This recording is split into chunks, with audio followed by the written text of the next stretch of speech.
Welcome to the bench, friends. This is Joe, Blue Oval Racing, HO Scale, Custom and Performance.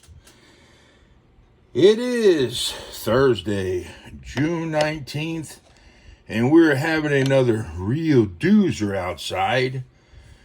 And I mean, it is hot.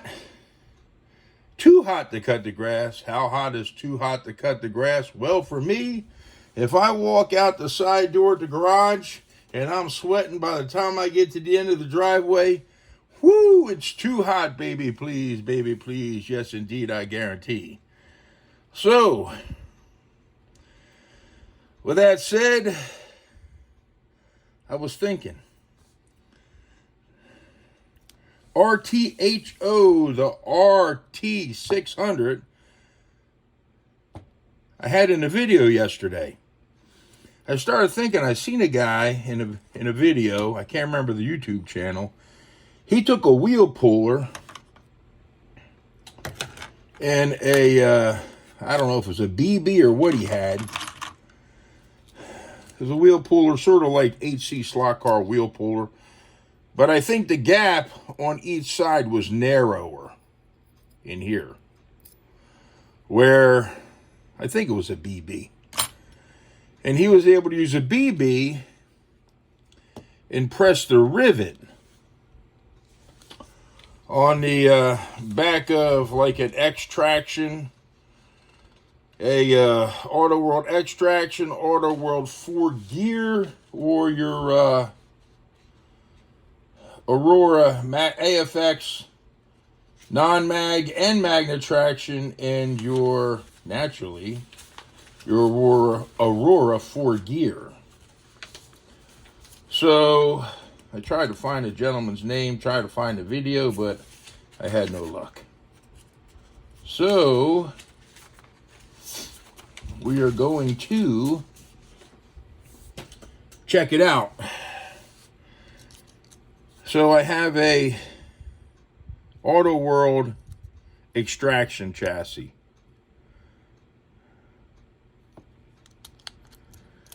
This is an older one. I think this is from probably 2006. Yeah. And I'm talking about right here, the rivet that holds the drive gear. It's actually, the gear is 2 gears in one. It's a drive gear and it's the top drive gear and the drive pinion gear. Basically 2 gears in one.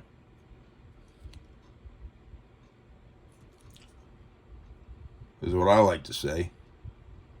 And we can tighten up the rivet to get rid of the severe jiggle wiggles on the back. We'll look at that when we take it apart, friends. Let's take a look. Let's use our Pork Chops Custom or Pork Chop Customs builder's tray for the pancake armature style chassis.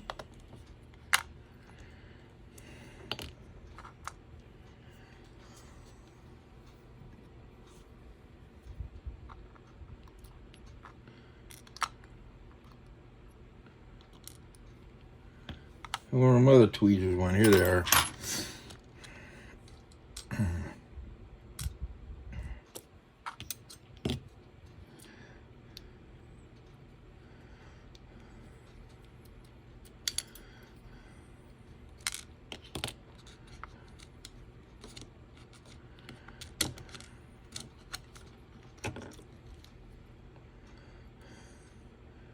I'm going to tighten the armature up a pinch. This one's not too bad.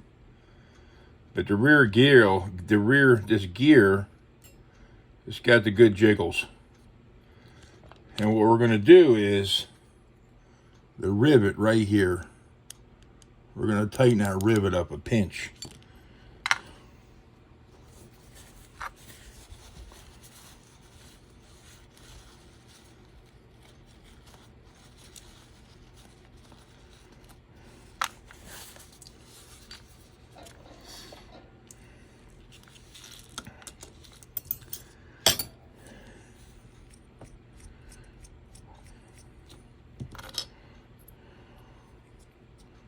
let's first tighten up that top gear on the armature.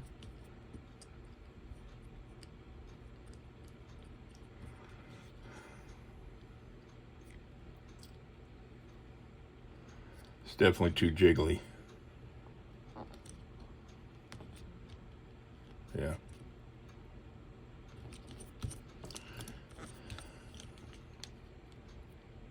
Oh yeah.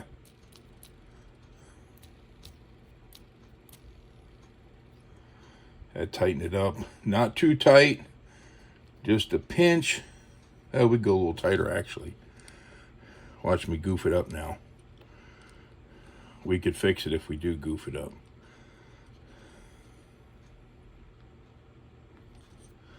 That might be it right there.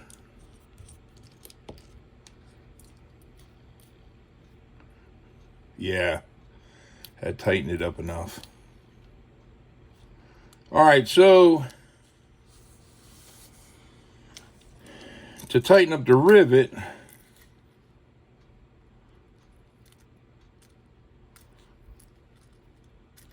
I'm going to use a pin that has a ball on the back, on the end of it, opposite end of the pointy end.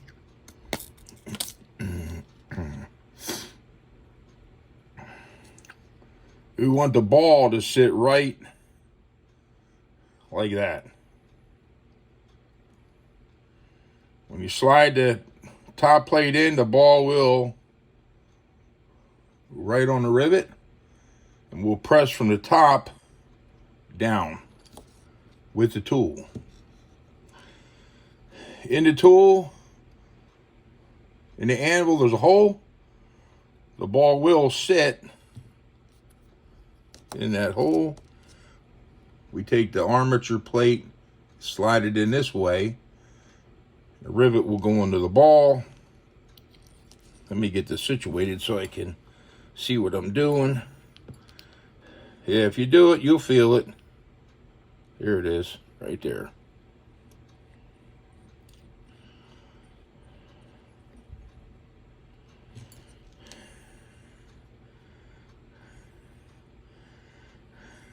Yep, we're on it.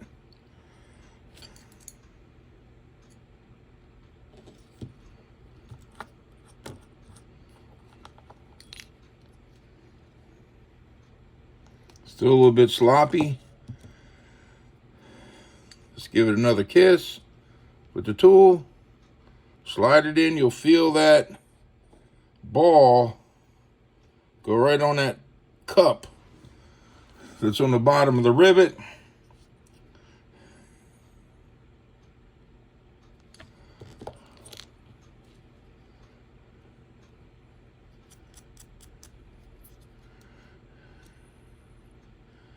There you go.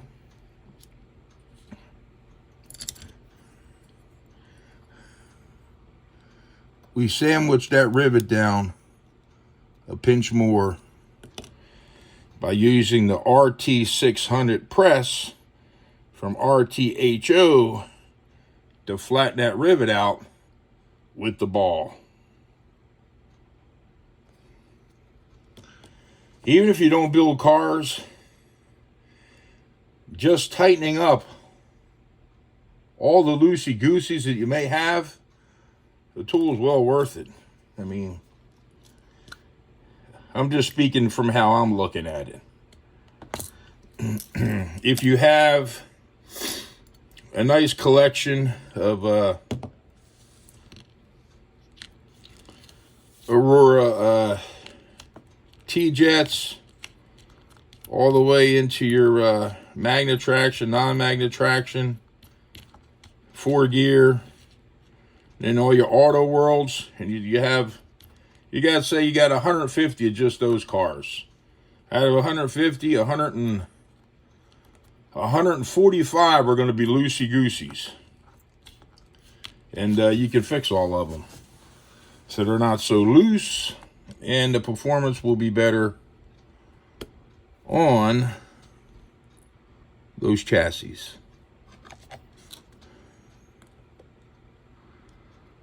So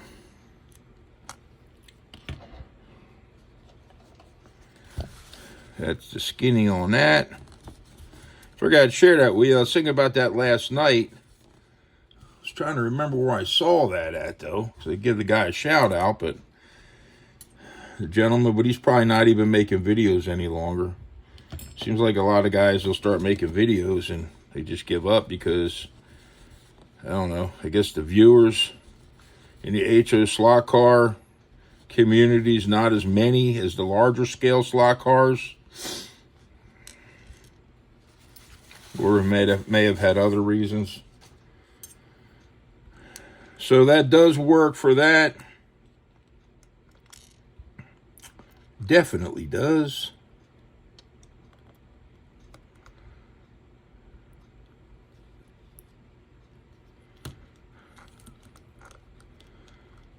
This is always the fun part. Getting everything back right without the brushes flying out. Did I do it? Yes, I did. Yep.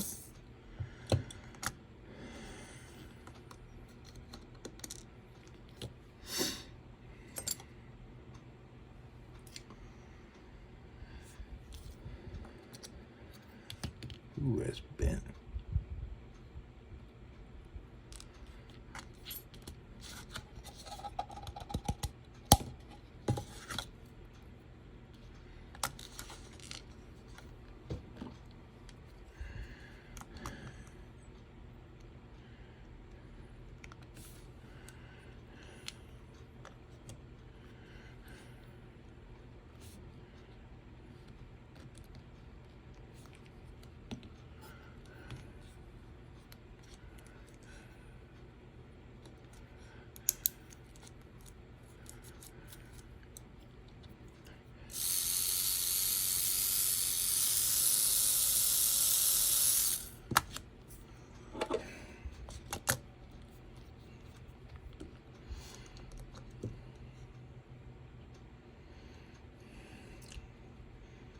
So another use for the RT-600 tool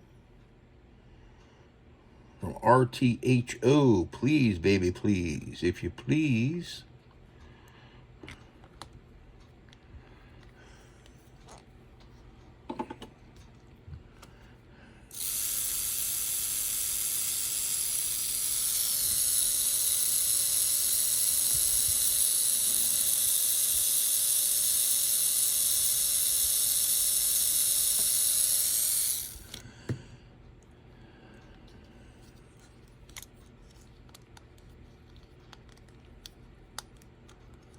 Alrighty. That is done. Now I continue on with my journey of my shop till I drop prior to vacation extravaganza. And this time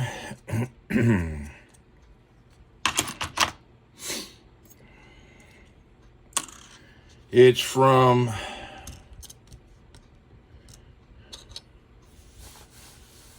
One Stop Slot Shops.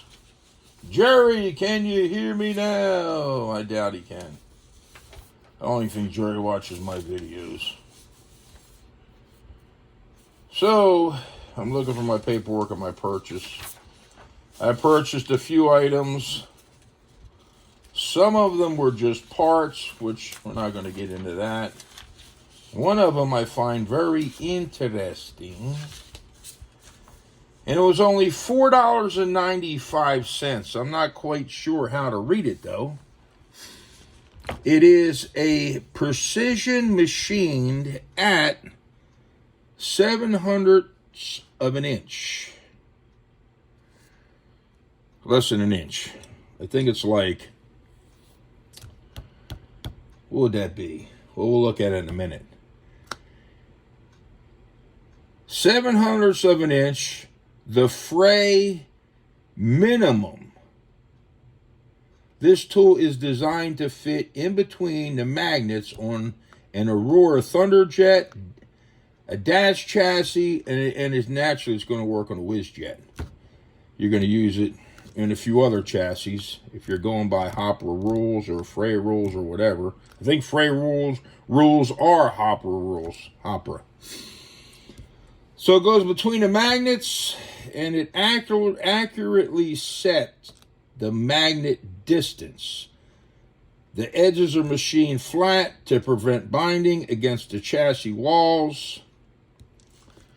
So let's take a look at it. SKU number is OMGTL. SKU number OMGTL. Magnet spacing tool, $4.95. One Stop Slot Shops. Just go to their website if you're interested. Go under the tools, and you can't miss it. So this is it. So the only thing I'm not quite sure, because I'm not an expert with this tool naturally, because I just got it, is when they say the Frey minimum, not maximum. Does that mean you cannot go no tight? I would think it means you can't go no tighter than this size, where your magnet's coming in on the chassis. So we'll take in an auto world, and you have your magnets, motor magnets, and you just take the tube and set it in there. As long as the magnet sits in there, I guess that means you're legit. Going through tech. Somebody can correct me if I'm wrong, because I am no expert on this. Not yet, at least. So I take it that's what that means. So this tool is used to keep you into the guidelines so you do not fail going through tech when you're going to a race. For your Aurora T-Jet style chassis. That's how I'm taking it. Correct me if I'm wrong, friends. But it's a handy dandy tool if you want to build by the rules. $4.95. You can't beat that price. Machined aluminum for you Canadians. Aluminum here in the United States. There you have it. So I picked that up. And another TFX chassis. What did I pay for this? Hold on. This is the 14.5 ohm armature. Where's the paperwork? That figures I lost it.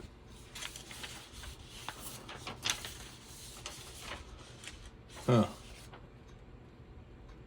It's a 14.5 ohm armature. It was $29.95. And it's called the TFX 14.5 hot chassis, I guess. And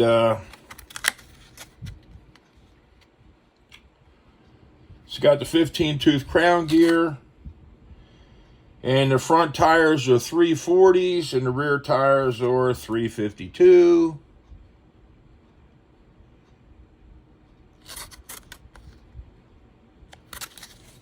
Maybe a little too small for my clickety-clack AFX track.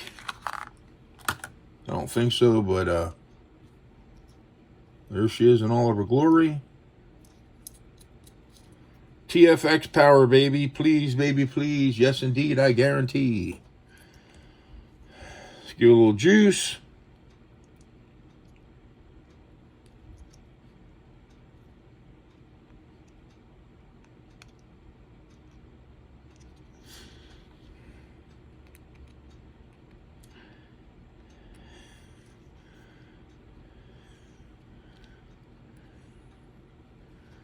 And a little bit of Ward Enterprises armature lube. You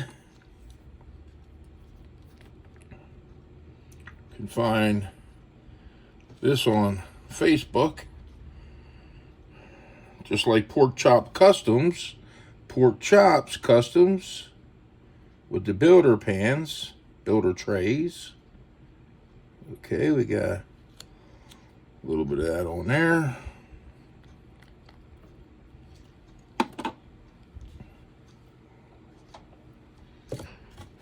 Splatter box. Sometimes I remember to use it, sometimes I don't.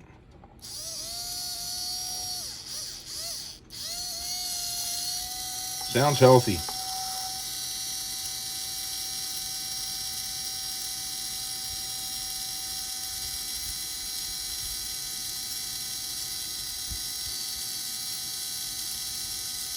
Yeah, she's singing a lovely melody.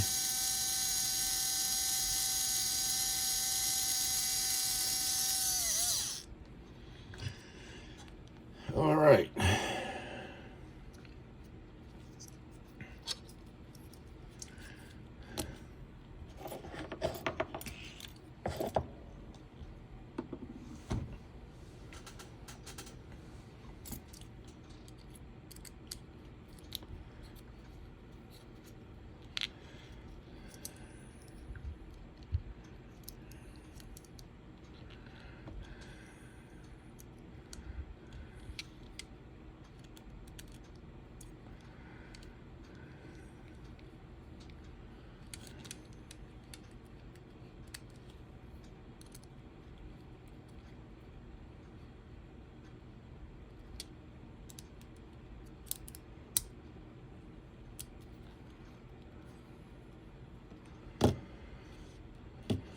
Okay.